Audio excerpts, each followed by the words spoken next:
Hello दोस्तों, कैसे हैं सब लोग। आप सभी का स्वागत है हमारे YouTube चैनल में जिसका नाम है वन पेज बायोलॉजी। और जैसे कि हम कहते हैं हमारे चैनल पे कि इस चैनल को सब्सक्राइब करने के बाद, हमारे वीडियोस को देखने के बाद आपका हर एक पेज ऑफ बायोलॉजी की होगा एकदम क्लियर। तो चलिए दोस्तों, शुरुआत करते हैं आज के इस वीडियो में। तो जैसे कि आज मैं बात करूंगा रिगार्डिंग मैकेनिज्म ऑफ रेस्पिरेशन, तो चलिए शुरुआत करते हैं।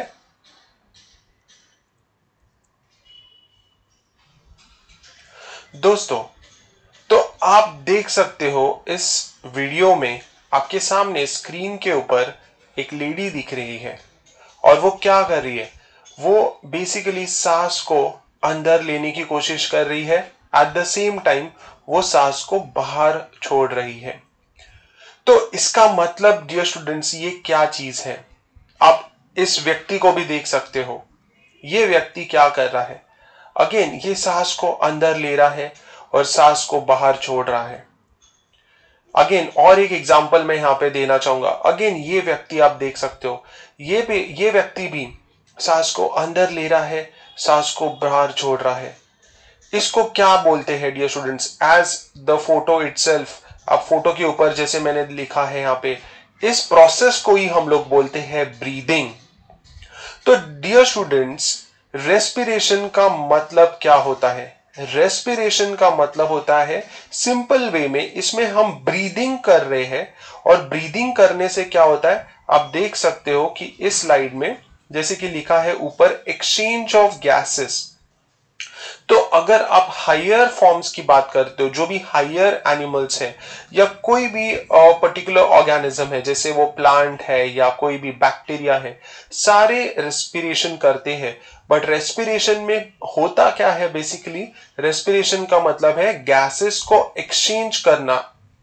और वैसे अगर आप हायर फॉर्म्स की बात करेंगे तो हायर फॉर्म्स में ये जो एक्सचेंज ऑफ गैसेस होती है, जैसे अगर एनिमल्स की केस में अगर आप बात करोगे तो ये एक्सचेंज ऑफ गैसेस होता है एटमॉस्फेयर और लंग्स के बीच में।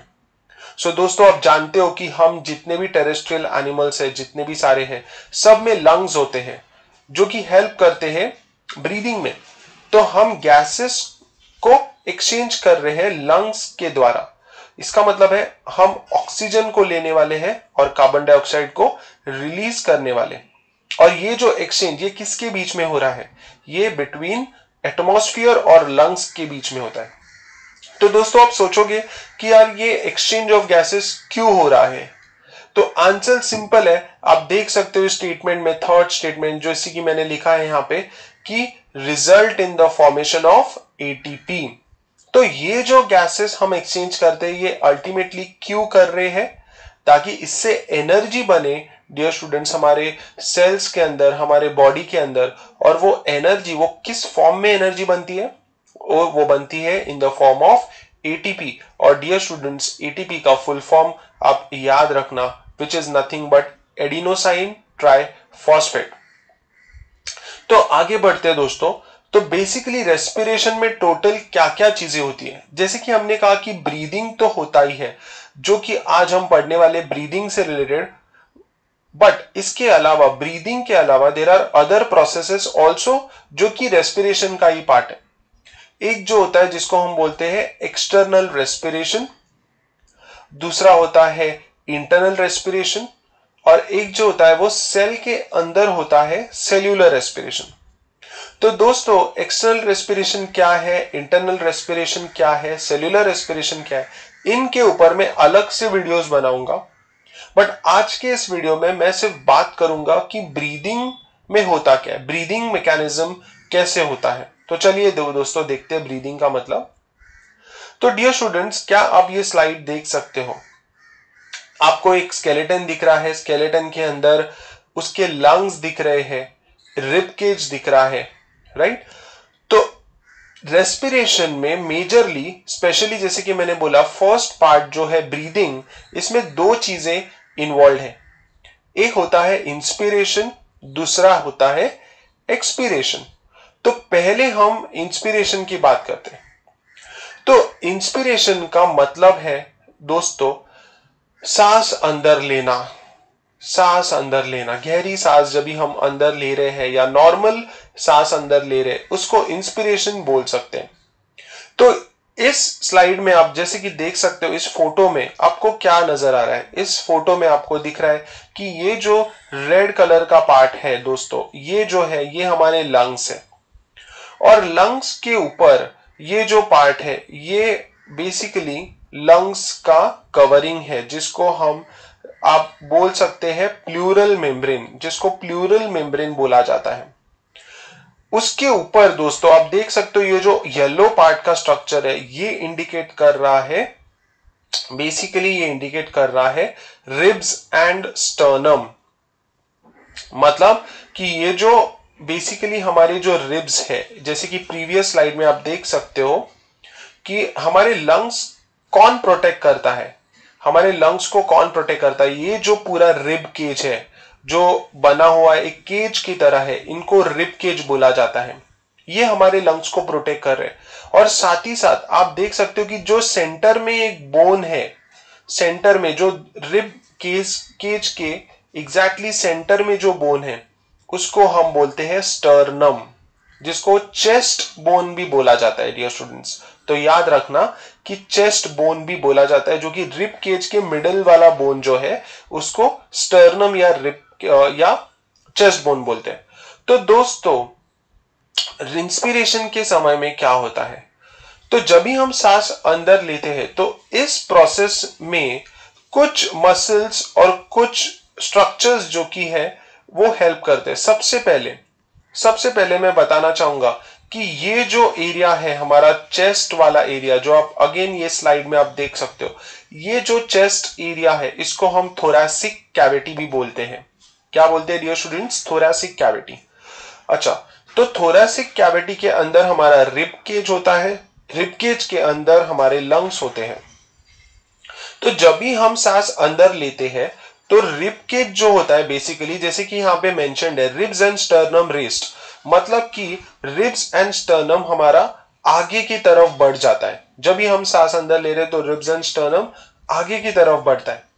तो ऑब्वियस सी बात है, जब भी रिब केज आगे बढ़ेगा तो हमारा जो थोरैसिक कैविटी है, जो कि हमने बोला कि स्पेस जो कि चेस्ट बेसिकली इंक्रीज होगा, वो आगे की तरफ रेज होगा, तो अंदर का जो वॉल्यूम है, एरिया है, वो बढ़ जाएगा।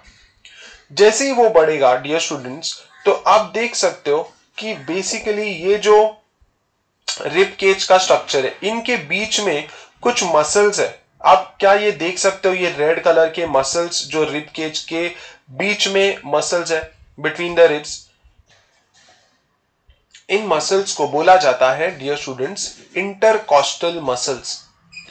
तो दोस्तों जब भी हम सांस अंदर लेते हैं तो हमारा रिब केज आगे की तरफ बढ़ता है, और ये जो अंदर के मसल्स होते हैं इंटरकॉस्टल मसल्स, ये मसल्स कॉन्ट्रैक्ट होते हैं। ये मसल्स क्या होते हैं? कॉन्ट्रैक्ट। ओके दोस्तों, एट द सेम टाइम आप देख सकते हो इस डायग्राम में, जैसे ही हमने सांस ली, रिब केज आगे की तरफ बढ़ा, तो हमारा जो नीचे की तरफ एक जो डायफ्राम होता है जो कि एक मसल से बनता है, ये जो पार्ट है, ये जो इंडिकेट कर रहा है ये डायफ्राम है।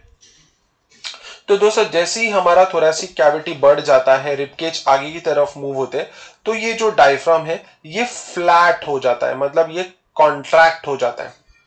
तो बेसिकली डियर स्टूडेंट्स आपको याद रखना है कि इंस्पिरेशन के समय में रिब केज आगे की तरफ बढ़ रहा है, हमारे इंटरकॉस्टल मसल्स कॉन्ट्रैक्ट हो रहे हैं और डायफ्राम फ्लैट हो रहा है। तो मुझे एक चीज बताना दोस्तों, जैसे ही हमारा रिब केज आगे बढ़ेगा, हमारा थोरैसिक कैविटी का एरिया बढ़ेगा, तो जैसे एरिया बढ़ा, वॉल्यूम बढ़ा, तो अंदर का प्रेशर कम होगा कि नहीं होगा? यस माय डियर स्टूडेंट्स, अंदर का प्रेशर कम हो जाता है। तो कंपेयर टू बाहर का एटमॉस्फेरिक प्रेशर जो कि ज्यादा है, अंदर थोरैसिक कैविटी के अंदर प्रेशर कम है, मतलब कि हमारे लंग्स के अंदर प्रेशर कम है। तो आप मुझे बताइए एयर कहां से कहां पे मूव होगी? ऑब्वियसली डियर स्टूडेंट्स आपने सही पहचाना है, एयर हमेशा higher pressure to lower pressure जाती है।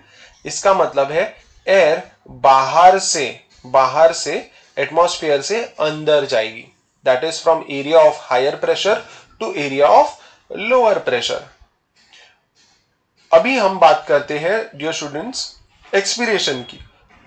जैसे हमने बोला था इंस्पिरेशन में हम सांस को अंदर ले रहे हैं, तो एक्सपीरेशन में क्या हो रहा है, सांस बाहर भी तो जा रही है।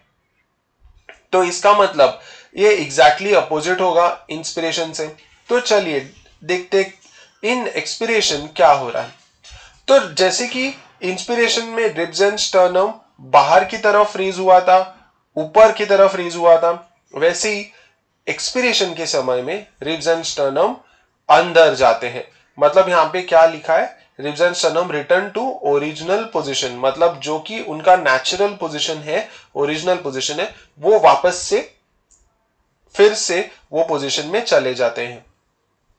इसका मतलब है प्लस दूसरी चीज इंटरकॉस्टल मसल्स, जैसे कि हमने बोला था इंटरकॉस्टल मसल्स इंस्पिरेशन के टाइम पे वो कॉन्ट्रैक्ट हो रहे थे, बट एक्सपीरेशन के टाइम पे इंटरकॉस्टल मसल्स वापस से रिलैक्स हो रहे हैं। और डायफ्राम डियर स्टूडेंट्स, डायफ्राम के बारे में अगर बात करोगे तो जैसे ही हमारा रिब केज अंदर चला जाता है तो डायफ्राम हमारा वापस से डोम शेप, मतलब उसका ओरिजिनल पोजीशन कैसा है, वो रिलैक्स्ड कैसा होता है, वो डोम शेप स्ट्रक्चर में वापस से चला जाता है। तो डियर स्टूडेंट्स क्या आप बता सकते हो, जैसे ही हमारा रिब केज वापस से ओरिजिनल पोजीशन में चला जाता है तो थोरैसिक कैविटी का जो एरिया है, जो वॉल्यूम है, हमारे लंग्स का जो एरिया है, वॉल्यूम है, वो वापस से कम हो जाता है। तो जैसे ही उसका कम हुआ तो प्रेशर जो है इनसाइड द लंग्स वो क्या हो जाएगा, प्रेशर इंक्रीज होगा। तो इस बार डियर स्टूडेंट्स लंग्स के अंदर का प्रेशर इंक्रीज हो रहा है कंपेयर टू द बाहर का एटमॉस्फेरिक प्रेशर। तो इसका मतलब है, can you guess dear students, air कहां से कहां पे जाने वाली है। तो एज वी सेड एयर हमेशा higher pressure to lower pressure जाती है, तो इस बार air is going to go from lungs to outside air, right. तो इसका मतलब है इंस्पिरेशन में जैसे कि हमने कहा था एयर अंदर आती है और एक्सपीरेशन में एयर लंग से बाहर जाती है इनटू द एटमॉस्फेयर। तो डियर स्टूडेंट्स इसी के साथ आज के इस वीडियो में हमने बात की ब्रीदिंग के कॉन्सेप्ट रिलेटेड, जिसमें मैंने बात की इंस्पिरेशन और एक्सपीरेशन की, राइट। आगे वाले वीडियोस में मैं और भी कंटेंट लेके आऊंगा। Till that time thank you so much. Hello दोस्तों, तो कैसे लगा आज का टॉपिक। आई होप आपको आज का टॉपिक जो कि मैकेनिज्म ऑफ रेस्पिरेशन अच्छे से समझ में आया होगा। दोस्तों आपको कैसे लगा topic please mention in the comment section.